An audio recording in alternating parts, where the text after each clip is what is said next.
As our boat entered the broad mouth of the Mekong River, we were on deck, eager for our first glimpse of the little town Phnom Penh, where we were to land and outfit our expedition for Angkor. Passing through the rich delta flats, we felt the hypnotic power of this tropical land. There was something menacing and magnetic in the blue-black jungle crouching on the river banks. The enthusiasm which had filled us since leaving France was offset for an instant by this unknown, mysterious country. Almost immediately, this feeling was relieved by the novel sights around us. Floating villages built on bamboo rafts that rise and fall with the tides and floods. A strange sight indeed. An indolent way to live. The water provides food and also solves the problem of sanitation. Many natives are born, reared, and spend their entire lives in these floating villages without ever setting foot on land.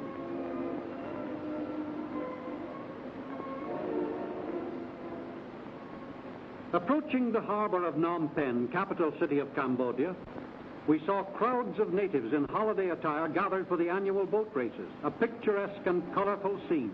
We were fortunate to arrive at such a momentous occasion.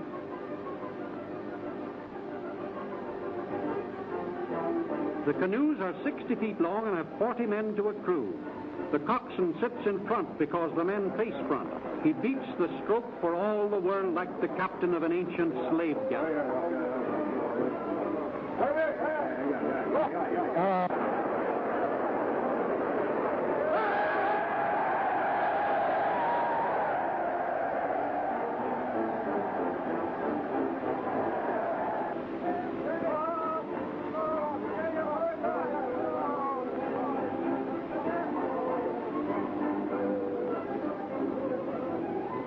The boat with the flag was last year's champion and now wins again. Its crew stand up to the sweeps like gondoliers. The long, barbaric canoes fit perfectly into this tropical setting.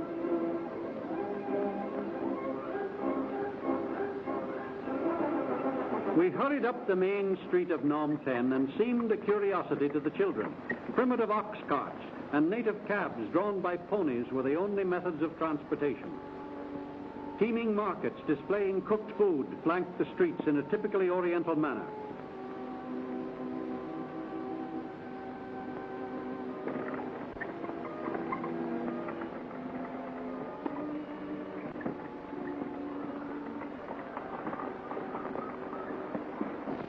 Visiting the King's Palace Gardens, our interest was arrested by carvings of 7-headed cobras on each side of the principal pagoda stairway, representing the goddess Naga.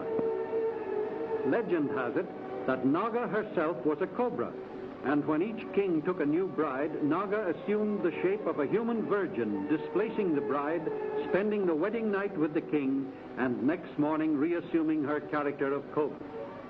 Being guests of the king, we were permitted to see the royal Cambodian dancers. We noticed on the left an outstanding figure wearing a monkey mask, representing the Prince of the Apes. The dance portrays princesses dancing for him, and all of the action centers around the figure wearing the monkey mask. The extraordinary motif astounded us.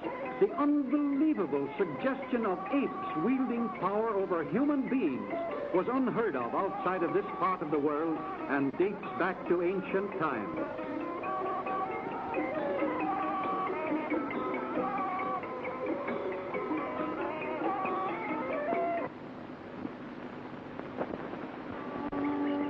Monkeys are sacred throughout Cambodia.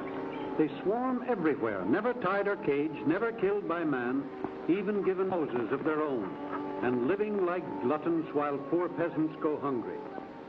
Centuries of protection have bred a race of apes who are fearless of mankind.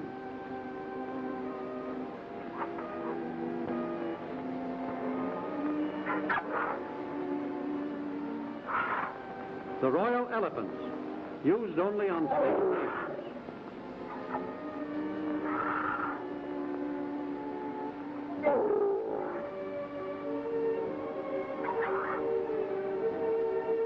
Every day at 2 o'clock, they make their way to the river where they're met by keepers who give them a bath, not only to cool them off, but to soften their hides.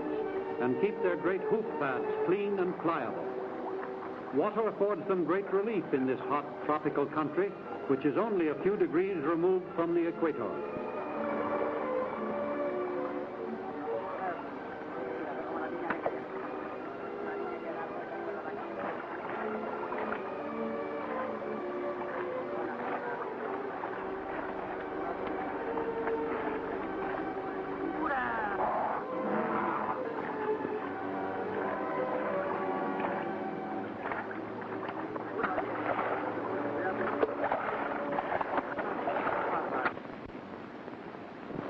A few mornings later, in a steaming jungle fog, we loaded our supplies into ox carts and started for the boat landing.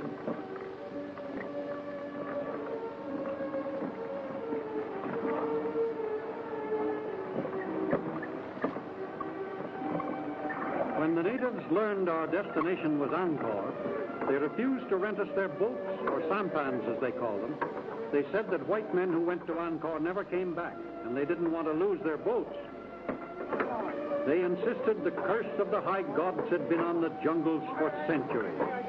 This was our first intimation of the obstacles and hazards ahead of us. In the end, we were compelled to buy their boats outright, and with much difficulty and bribery, we finally succeeded in getting together enough men to handle them. As we pulled out into the stream, starting on our long journey, our headman's wife and baby were on the shore to bid him bon voyage. We noticed he had brought stowaway friends with him for whose services we hadn't bargained. Our number one boy was a likable chap, but strange and mysterious. They all are. Angkor is 300 miles inland, and at the time of our expedition, rivers were the only highways to Angkor. 1,000 years ago, this land was greater than Egypt at its prime. When William the Conqueror swooped down on England, Charlemagne fought the Gauls, Cambodia led the world in culture.